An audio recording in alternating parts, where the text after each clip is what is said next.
It's the end of the day with Ray. Hello, my friends. Well, ladies and gentlemen, if you look on that gigantic, sharp, interactive board, you're going to see a new face. Today, I invited Warren Mande, and Warren Mande is the managing director of a company called Altron Document Solutions. And Altron Document Solutions is part of a conglomerate that's headquartered in South Africa. Recently, Warren invited me to speak at his dealer and direct summits in South Africa. What an amazing experience that was. We also stopped by some customers of Altron Document Solutions in South Africa. But I wanted to bring Warren on just to introduce him to the audience and also have a discussion. You know, it doesn't matter where you live in the world. If you're one of my friends that sells supplies and service print equipment, your business is being disrupted. So in saying that, Warren, I want to welcome you to the end of the day with Ray, and I want to thank you from the bottom of my heart for bringing me to South Africa. What an amazing experience that was. But why don't we start out, introduce yourself, and tell the audience a little bit about your background in Altron Business or Document Solutions. Yeah, Ray, great to see you again. Hello to everybody that tunes into your channel. I know we've got tons of supporters, both from our business and many of our competitors that watch you every day to get the daily update, the daily dose on the inside. So, it was an absolute pleasure having you out. As you can see behind me, Table Mountain, for anybody that's been out to South Africa, one of the iconic landmarks. And we live in a beautiful place. It's a country like many others in the world. We've come out of this post-COVID pandemic, and being in a print business or a print industry, we've had to think really radically different about our business. My personal sort of journey and background is I've been with this Altron group for sort of nearly 20 years. I have a legal degree. I came out of a legal practice, but now I'm fortunate to be running this business. I spent 5 years, the last 5 years, in different businesses with Altron. So I ran our managed solutions business, which is effectively end user computing. You guys call it sort of IT managed services, IT outsource, and our Xerox business here, because we are Xerox's, I think, the largest distributor in the world. We have 40 of our own dealers who I know you addressed at our conference. We needed to make some changes in our business and do things differently. So I got the opportunity to come back and look at a business turnaround. And, we've had a year of it. We've had a good year where we did a lot of hard work. We got our business back to profitability levels that you would expect from an organization like ours in our industry. We focused on things like working capital, really important things for us because there's a lot of working capital in print businesses, so you've got to be careful about how you manage it, but you've also got to drive the right margins. Post-COVID, everybody grappling with your favorite term, hybrid and remote working. What did that mean for volumes, and what are we going to do about that in our business? We had to really understand what we wanted to do in that space. And then we needed to look at the talent and the leadership of our business and really ask ourselves some questions around, what do we see ourselves as an organization today? What value do we add to our clients?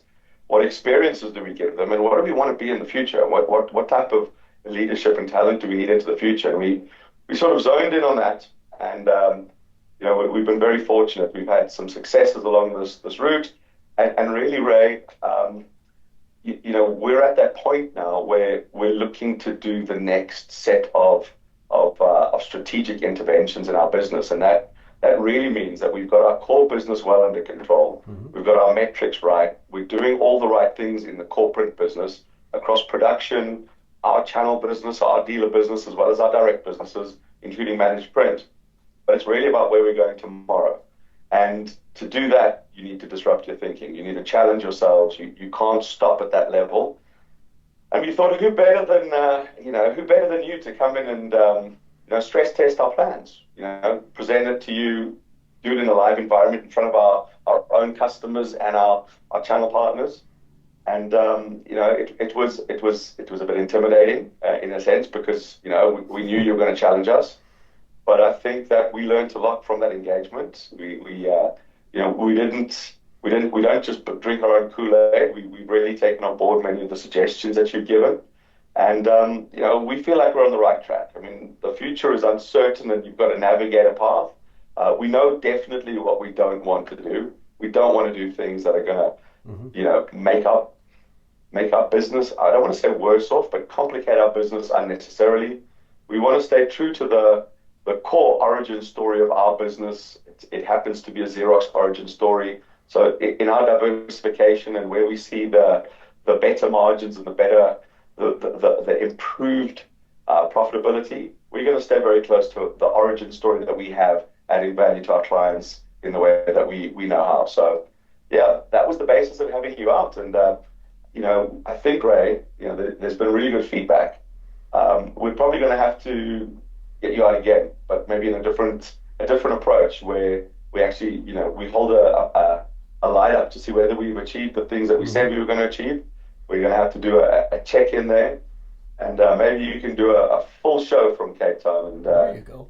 You can do it with that beautiful mountain in a proper backdrop, not just a screen background. Fine. Well, Cape Town is a beautiful, beautiful city. Next time I come, I'm going to spend more time in Cape Town than Johannesburg. Johannesburg was very interesting to me, and you think about what it might be until you get there, but it reminded me a lot of Scottsdale, Arizona, to be honest with you. A beautiful shopping center where I was, housed at the hotel, if you will, but I thought I was in any really high-end district. I could have been in Arizona. But, Warren, you said something in there, and you talked about how Altron has a managed IT services business, but I want the audience to be clear that is completely separate from Altron Document Solutions. Is that correct? Completely separate leadership, management, all that, right? Yeah.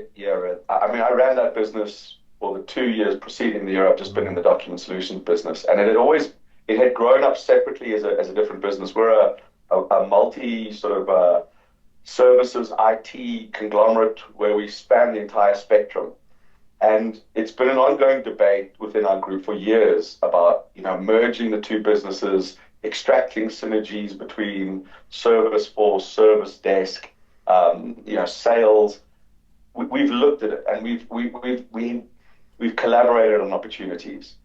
But the IT services business and the managed print services business, although on the face of it appear very similar, there are so many differences, and there's so many, I don't call them peculiarities, but the type of service you're delivering in managed services, managed IT services, particularly when you're interacting at a network and infrastructure layer, when you're dealing with things where there's core applications that are so critical that we just didn't feel that, we had this concept, we used to call it the synergy mirage. Will it really work? And when we tried it on a couple of customers, where we took some of our large customers where we have print and we have managed IT services, and we try to put them under sort of one structure, just at a client level, you lose some of the benefits of the print specialization that we do every day. If you're in this print industry, you understand this industry, and it is vital. Print is still a vital function, although we might be concerned about volumes dropping or digitization. Our view on the world is pretty simple. There are still millions and millions of people around the world who don't just want to print. They want to read, they want to share, they want to write, they want to interact, they want to consume data, process that, and make it information that they can do something with. And their medium is a paper-based medium. And for those people, we're going to give them effective, efficient, great technology and services. And that's really important. And as have volumes, we've seen decline. I mean, post-COVID, we've definitely seen declines. So we have to work harder now to be profitable while still delivering a great service. And when you're trying to do all of that all at the same time and cope and grapple with all of those challenges, I've always believed that, unless you're running a business that is, we call it world-class core business. So can you deliver above market revenue growth? So the market revenue growth is 3%. Can you do 6 or 9% revenue growth? Can you, really have a hard discussion and say, is my cost to serve, the best in our marketplace, which will mean we make good gross margins. That doesn't mean charging the customer more, because there is a market price. It doesn't mean you can just, organically grow because there's decline in margins, or there's decline in volumes. Then you have to look at yourself hard in the mirror and say, do we have the best overheads or the lowest overhead structure? Do we have the best people? And the ultimate, we talk about the magic formula. Unless we're 3 to 4 times more profitable at the bottom line than our competitors, then don't try and pivot away from that. Fix that first, and then pivot, then do something else. only diversify once you have that under control. Because if you're facing challenges that are maybe external to your business, and you try and diversify or pivot when you are not at a world-class level, you're just going to open yourself up to real challenges. So in our world, we keep that world-class approach in the managed services business and the print business distinctly separate. So, that's not to say at some point we might not bring it together into the future, but certainly, I don't feel we are world-class yet. We've still got some way to go in my printing business. You always have to be aspirational. When we get there, then we'll look at really, extracting those mythical economies of scale and synergies. We'll get there. But right now, we're very focused on our core business, which is, I wouldn't necessarily call it print. It's more documents, and that document is a digital document. It's a printed document, but the same philosophy, that same origin story about helping customers consume information, get it into the right hands of the people that need it to make decisions. For us, it doesn't matter if it's a physical document, piece of paper, or a digital document.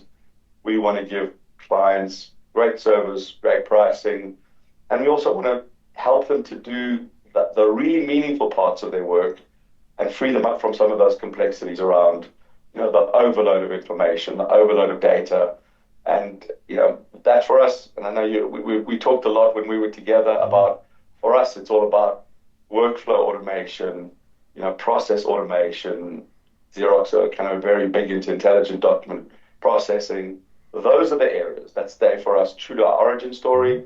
We understand that. We've got 60 years of experience doing that.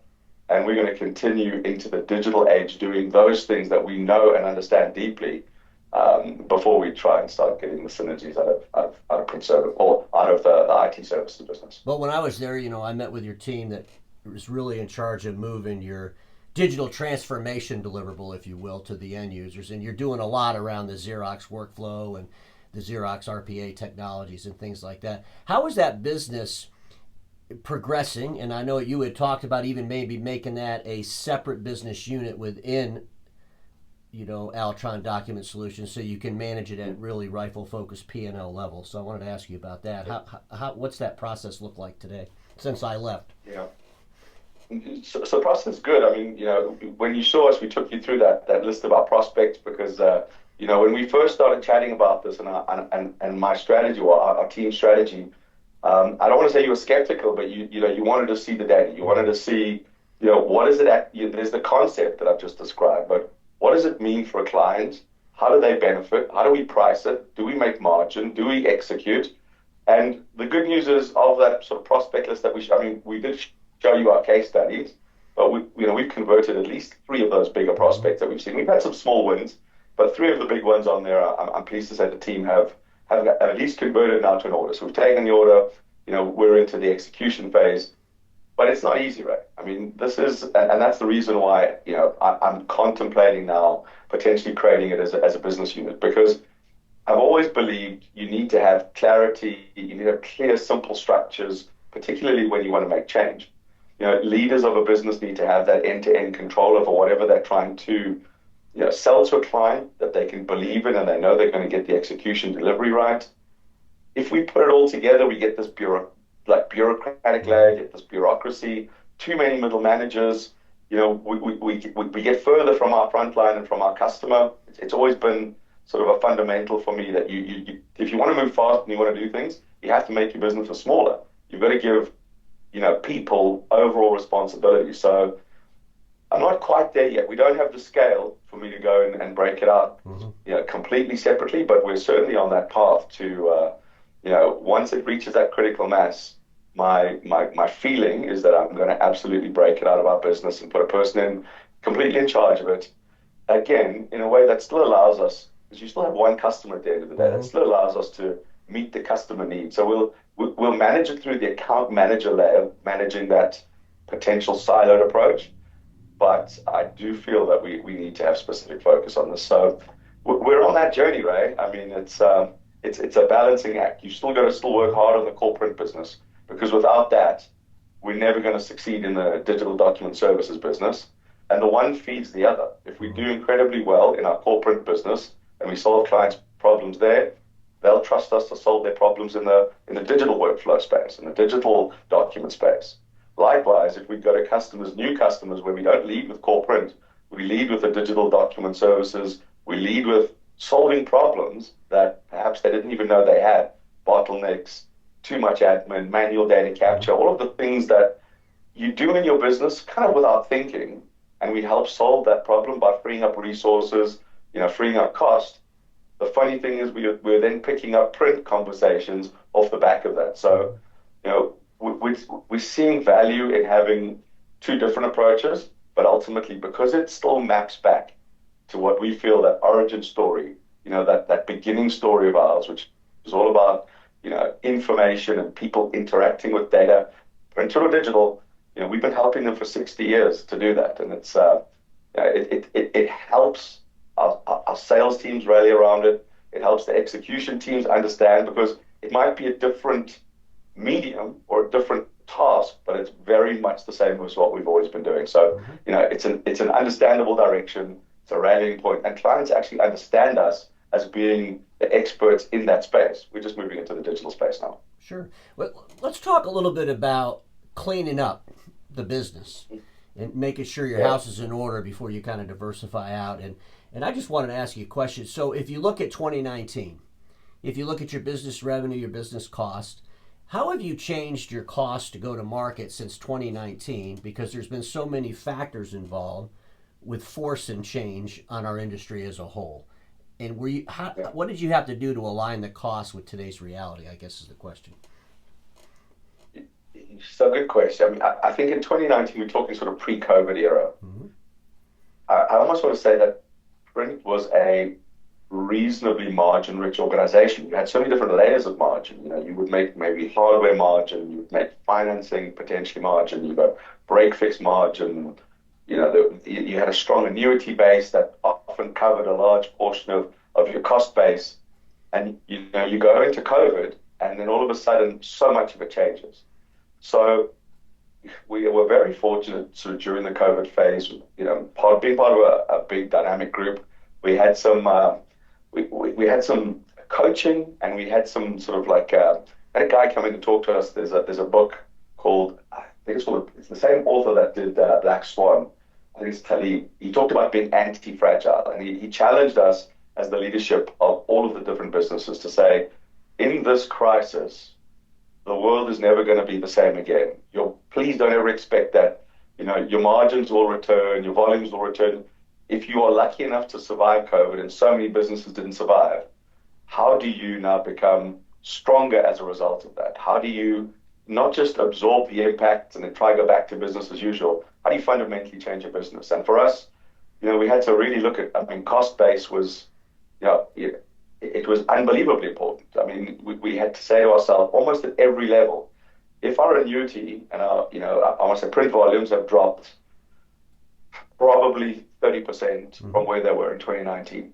And that's a huge drop. I mean, we've got, a significant installed base and a lot of volume. And a lot of our, it was also in a lot of our larger corporate customers. So you want to almost say to yourself, if that's not going to come back, you can't just maybe reduce 30% of the cost associated with that particular production, that particular production of income, or that income stream. You've almost got to say to your whole business, whether it's premises, leadership, systems, all those overheads, that's SAG or SG&A, you've got to cut 30% out of everything. And those are really hard things to do, because it means you've got to shape your own premises, it means you've got to shape your warehousing, you've got to look at your working capital effectively. So we set ourselves the goal to say, how can we compress costs from that 2019 level, notwithstanding inflation and, petrol prices going through the roof. We can't just simply go to our customers and say, well, these impacts have hit our business, we'd like a price increase, because customers, weren't prepared to take it. So it's been a lot of hard work internally. I want to say we're not completely there yet, but we've embraced it. We've done a lot of work in that space, and we've been, we're much more effective. And it's an interesting, once you start getting into this journey, you start looking at how many people you might have, say, in support roles in your business, so either supporting revenue generation or in back office. And we implemented a rule where we said, right, if people leave our organization, we're not going to replace. What we're going to do is we're going to eat our own or drink our own champagne. We're going to automate our own business processes. And either way, we've automated something. We now no longer have a person, a human doing a repetitive manual task, or somebody leaves. We take the person's salary. We say 30% of that person's salary can go to the remainder of the team who's still got to do that work. So we want to give people the opportunity to absorb the work, but not burn them out. They also have to change the way they do things. We take 30% of that person's salary and we invest it and internally in our own either new technology or we use it to fund the projects of transformation in our business. So we reinvest. And then the other 40% goes back to that, I talked to you about, how you've got to try and catch your costs over a period of time sustainably. We do that so it goes to bottom line. And just through that one process, we're able to, absorb the impacts of many of the inflationary items. So when I go to a customer and my contract says I'm entitled to an increase based on 5 factors, fuel, price exchange rate, whatever they may be, there's a computation and it might be 15%. Now I never want to go to a customer and say you got a 15% price increase. We might go with half of that and say, not only are we going to absorb it and cut your service level, we're going to drive our own efficiency so that we don't pass on our inefficiencies to you, and we're going to actively manage that. And clients really appreciate it when you can do those sorts of things for them.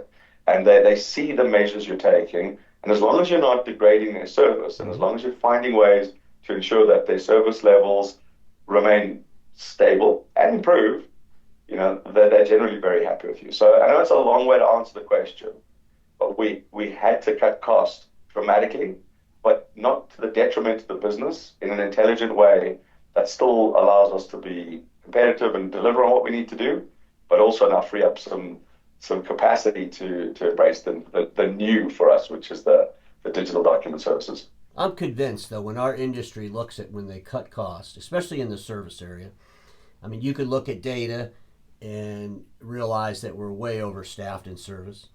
You can look at data and see that they're not really doing or performing the activity levels that they should be, or they're not accounting for, the time against a ticket, either to or from doing work. And so I think when you do make those adjustments, you end up actually giving better service because you end the laziness of too much bandwidth. And when you have too much bandwidth, it's just as bad as not having enough, in my opinion. Because when you make those tough decisions, then the technician has to have the part when they show up the first time. They have to fix it the first time because they have more calls they got to do. And it doesn't mean they're going to stress out the customers by giving worse service. It just means you're going to force disciplines that maybe the company got lazy with. And quite honestly, I don't know how anybody in our industry could be running at the same cost levels as they were in 2019. And I'm convinced there's probably way too many people doing that. So kudos to that. And those are tough decisions because it always involves human capital, and you have to try to figure out how to balance, what these people have helped Altron accomplish over the years with what Altron can accomplish in the future. But Warren, one thing I recognize real quick with you is you know your numbers, you love your numbers, you live by numbers, but you also have empathy for the people that you work with. But it can't be all about the numbers. But then again, it really is all about the numbers. And we have to make sure that we can balance, the reality of today's industry with our teams and where we want to go for the future. We could talk about this stuff all day. I look forward to bringing you back on, and I definitely want to get back to Cape Town, so let's make that happen, man. Is there anything you want to add before we end this? No, Ray. I mean, I think just, a lot of the work that we've done, we're still on that journey. And I think, the people in my organization who are the ones who they're the real stars. I mean, they're the one, you talk about those people, they're the ones that have got to find those ways to do more with less. They've got to, be effective and efficient. And that change is kind of scary and difficult. And what I've seen over the last year in our big transformation is that, so many people, it's like, you almost call them like the informal leaders or the unsung heroes. So many people, that aren't always, in sales getting awards, that are really doing that grind work every day and really coming up with, brilliant ideas, to them and to everybody that's kind of embraced this real, I won't call it revolution, but this transformation. I just wanted to say, you have the opportunity to say thank you to them. They're the ones that really make it happen every day. So It is about the people. It's very much appreciated. But the company has to be healthy. That feeds the Has to be people. right. The company is a person itself, and you have to take care of it and nurture it. And Warren, because our industry is going through disruption, just like the whole world is going through disruption, and everybody that watches me knows this: status quo is the killer of all that'll be invented. Don't get stuck in status quo, and we'll see you all tomorrow.